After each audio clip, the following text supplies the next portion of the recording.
Tonight, the community gets behind Port Lincoln's only cinema after the announcement Euphoria would close its doors. And the Vasco da Gama to make history as the first cruise ship to visit the Copper Coast next summer. This is Southern Cross News with Abby Donaldson. Good evening. Broken Hill's Mayor is calling on the New South Wales Government to guarantee local water prices won't increase as a result of the Murray River pipeline. The state government, though, has already said they will cover operational costs for the project, but that's only for the next 4 years.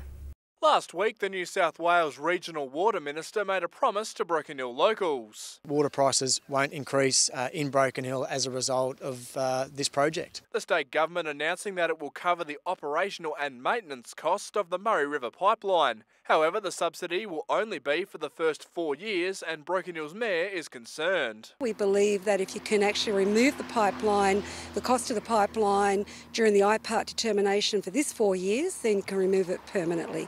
So we've asked for that. However, the Water Minister has hit back today, accusing the Mayor of flip-flopping. In a statement to Southern Cross News, Minister Blair said Mayor Turley first opposed the pipeline, saying it would cost too much. Now the state government has covered the cost for residents over the next 4 years. She wants to know about the 4 years after that. The Murray River pipeline is scheduled for completion in December and will start delivering water to Broken Hill in April. Patrick Roenke, Southern Cross News. 2 Murray Bridge boys who went missing have been found in Broken Hill today. The boys aged 6 and 3 were spotted at a local service station this afternoon with their mother and father. Police had concerns about the boys' welfare while in their parents' care. A quick-thinking passerby noticed one of the cars from an SA Police Facebook post and contacted authorities.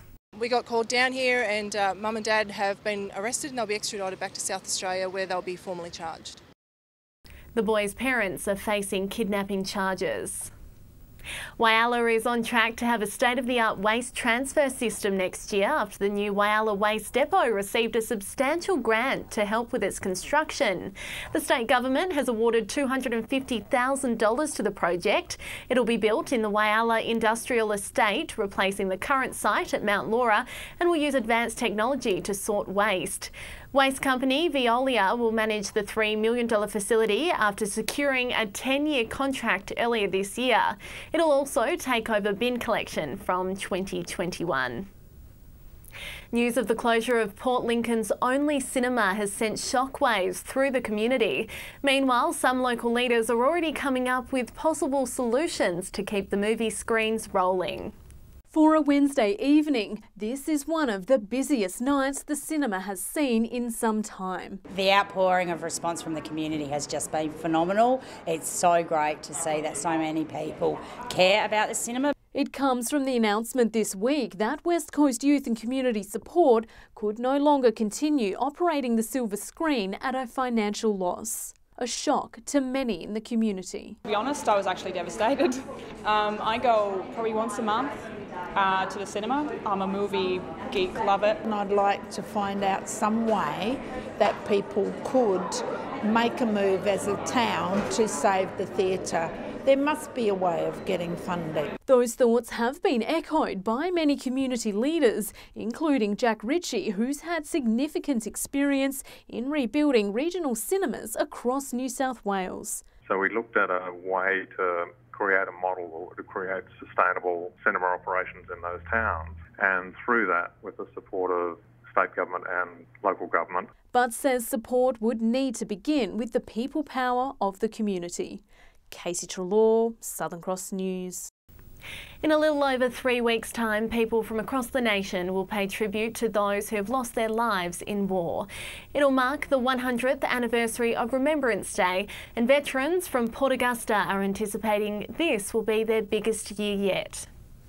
For all veterans who have served our country in war, Remembrance Day is a very important date in the calendar. But this year, the event will hit a particularly special milestone. November 11th, marking 100 years since the guns fell in World War I.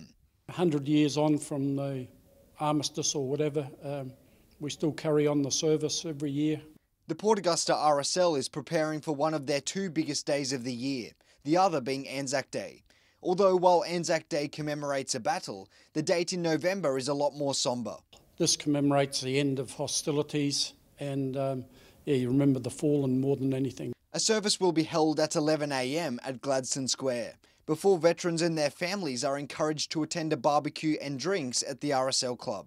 And with the day to remember reaching a century, the club are expecting more people than ever before. I think there'll be a few more people than normal, particularly with the day being a Sunday. There'll be a lot more people around the place, yes. They're also asking for any volunteers who can lend a helping hand on the day to contact the club. Garth Burley, Southern Cross News.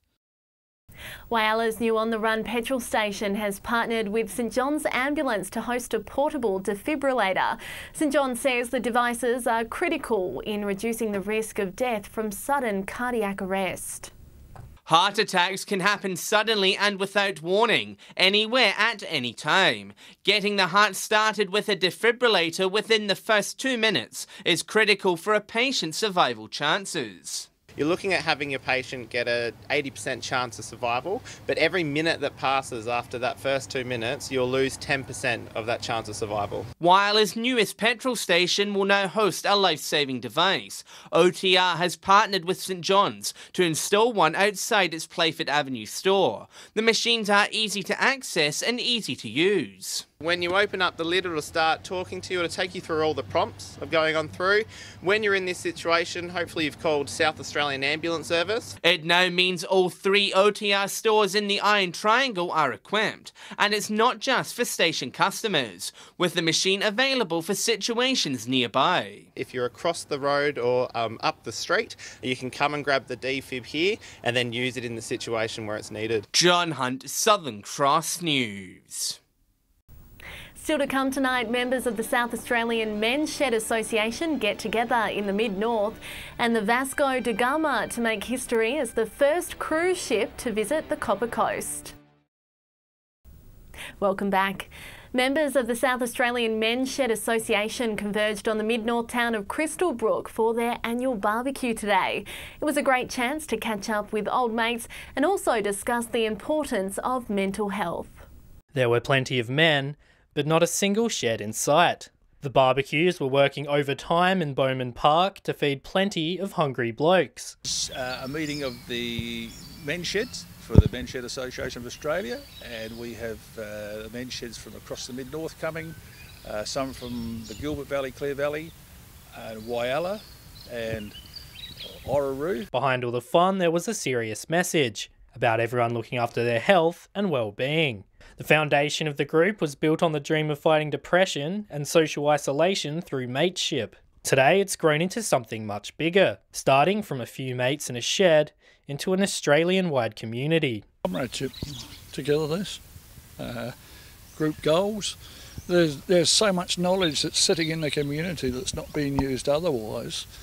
It's going away. The Crystalbrook Men's Shed has grown substantially in size over the past few years, and they are now looking for donations to get a bigger shed. A large component of the day was raising awareness for the new Crystalbrook chapter. The group is excited about what the future has in store and want more people to join in. If you or someone you know would like to become a member, visit the Crystalbrooks Men's Shed Facebook page. Dominic Beaton, Southern Cross News. Elderly residents in Port Augusta were encouraged to celebrate their retirement as part of this year's Positive Ageing Expo. Organisers are hopeful the jam-packed information day will help calm the fears of those in the next stage of their lives. If there's one way to gain respect amongst your elderly peers, it's this: having the accolade of the best scones in town. And while winner Shirley Mundy admits historically her recipe hasn't had much success, in the eyes of the judges, today was a different story. Well, I'm absolutely shocked. I can't believe it. The Great Scone Bake-Off was one of many activities on offer as part of the Positive Ageing Expo, which gives the older community the chance to hear about services in the town. The Positive Ageing Expo, being held every 2 years, does give the opportunity for new people to seek out services. Organisations like Red Cross and Dementia Australia were involved, as well as local community groups Probus and the Men's Shed. Organisers say it's important new retirees find ways to spend their free time. As people age, they tend to become socially isolated as they leave work and leave their friendships behind. Untiring servants to the elderly community were also rewarded for their efforts. The Calvary Respite Cottage was one of many businesses taking home honours. It's great to know that they really appreciate the work we do. Garth Burley, Southern Cross News. The Yorke Peninsula's tourism industry will be looking towards the horizon next summer. The Vasco da Gama will make history as the first cruise ship to visit the Copper Coast. Wallaroo will be sailing onto Australia's tourism map when it hosts 1,200 passengers travelling aboard the Vasco da Gama. This summer will mark the first time a ship like this has ever docked along the Copper Coast. Yeah, we're really pleased to get the news that from the South Australian Tourism Commission that we've finally been able to snare a visit of a cruise ship to Wallaroo. I think I had the first meeting with South Australian Tourism Commission in August of 2011, so it's taken quite a bit of work. And by the start of the cruise season, Wallaroo will be inundated by tourists from across the world, which is expected to bring in a large amount of money to the local economy. Wallaroo is looking to tap into a $118 million industry and give towns across the peninsula an opportunity to showcase the region to the international tourism market. It's anticipated that cruise guests will further explore vineyards in the Clare Valley and the Southern Flinders Ranges in the mid-north. It's something different for our tourism industry. We've got tourists that come here every week or every holidays. Some people are coming to their holiday homes, some come and stay in the caravan park. The South Australian Tourism Commission is working alongside the Copper Coast Council, or that local industries are ready to take full advantage of the new visitors, and it's all smooth sailing. Dominic Beaton, Southern Cross News. Researchers are calling for citizen scientists to join them in a mission to discover one of Eyre Peninsula's lesser-known residents. Many believed echidnas didn't exist in the region until now. They're one of Australia's most iconic and unique mammals, and it turns out there's very little known about them. I've been on the peninsula for 60 plus years. And I've never saw one before today. What we know about their genetics is probably very, very little because no one has actually looked at populations. Researchers at the University of Adelaide are looking into the genetics and subspecies of echidnas on mainland Australia and need help from Eyre Peninsula locals like Jeff to participate as citizen scientists. Well, the Echidna CSI actually brings field science and lab science together, which is very important for future research. This echidna was found by a farmer in Lock and is now living at the Glen Forest Tourist Park. With the launch of the Echidna CSI app, others have been spotted at Tulka, Fishery Bay, Marble Range and Tumby Bay, found in a range of environments. National parks, road verge, rocky outcrops, coastal areas. If you see an echidna in the wild like this girl here, simply snap a photo and upload it to the Echidna CSI app. Casey Trelaw, Southern Cross News. Oh, I've always thought echidnas are so cute. Well, stay with us after the break. Cricket's back in Broken Hill this weekend and we'll tell you how the season is shaping up. And in the weather, after a gorgeous day around the Spencer Gulf, it's going to be windy and warm tomorrow. I'll have all the details soon. Hello again. Broken Hill's local cricket season will kick off this weekend with the league expecting one of the closest seasons in recent years. It's not all good news though. One of the city's ovals will be unavailable until December. A freshly cut outfield and a newly rolled pitch. Cricket is back in Broken Hill. I think it shapes up as being a pretty promising sort of season. Silver City Cricket returns on Saturday with a 2020 doubleheader at Jubilee Oval. However, one noticeable absence of the A-grade draw is games not being played on the Alma wicket. Mr Johnson says the centre of the Alma Oval has sunken down and has recently been resurfaced. The council now take an opportunity to level that out, so that'll be great for cricket in the future. So all cricket will be played here at the Jubilee Oval up until the 1st of December. The season ahead is set to be a hotly contested one. North have recruited well, Central have maintained their strong playing group, West are picking up steam and South have welcomed a number of new players as well. And to avoid any heat cancellations, some A-grade games will be played on Saturday mornings and in the evenings. Quite a few new players in town, so that's always good. New faces, new talent. So things are looking pretty good to kick the season off. Patrick Reinke, Southern Cross News. Now it's time to see what's biting around the Gulf.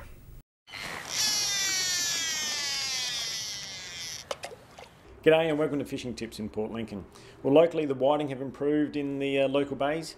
There's also been some nice snook caught within the bay and some good garfish are starting to show up as well. Over at Coffin Bay, the whiting is still going pretty well around Farm Beach and also in the bay system there's been some fish moving in. Salmon trout are still going well in the bay and there's been some good garfish in the bay system at Coffins. Out wide of Point Sir Isaac's there's been some good nanagai caught along with a few good school shark. Well, that's all for Fishing Tips this week. We'll see you again next week with more tips. G'day and welcome to this week's Fishing Tips from Port Augusta, Jewel North. Well, fairly bizarre weather at the moment. Hot 1 minute and then raining and windy the next. That would generally indicate there'll be some silver whiting out in the banks and also on the shacks early in the mornings with that stirred up weather. Also, there has been some kingfish up around the top of the Gulf. Some crabs are starting to come on the bite down around Letty Spit number 9 as they usually do this time of year. And there is the odd big King George whiting to be caught down along Martridge's bank. That's all we have from the Jewel North. The King George whiting have certainly been absolutely everywhere in Whyalla, both north and south, so get amongst those while they're in, guys. Also a few shitties starting to work in those areas too, so you do got to fish through them, and also the toadies have been a bit annoying too.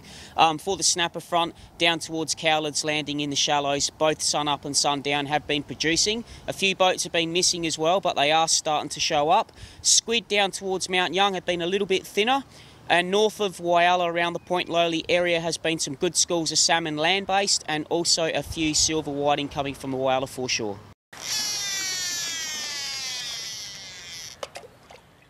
Now to the weather. It was a gorgeous day around the Gulf today. Port Augusta reached a top of 28 degrees. On the satellite, low cloud over southeastern SA and extending along the coast with the low and onshore winds is bringing some scattered showers. Skies are clear elsewhere. On the waters for your Friday, northerly shifting northeasterly winds up to 33 knots, seas at 1.5 metres.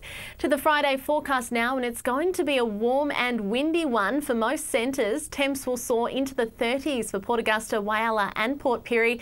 Coffin Bay could see a sprinkle or two, Broken Hill sunny and 33 the top for you. The good news is conditions will calm down for Saturday as temps drop back down into the 20s around the EP. Sunny skies forecast for Sunday, Woodnut warming up to 29 degrees and a bit of cloud cover about to kick off the working week. Port Lincoln 25 the top for Monday. Again, warm and windy tomorrow before skies clear for a mostly fine day on Saturday. Whyalla 20 the top, nothing but sunshine for Sunday and Monday, and it's really going to warm back up again. Port Augusta 34 the top for Monday. Looking like a mostly sunny outlook here too. Port Pirie warming up to 33 degrees for Monday. Clare 30 for you, and temps are ramping up again for Broken Hill 31 the top to start the week. And that's all the local news this Thursday. Thanks for your company. Good night.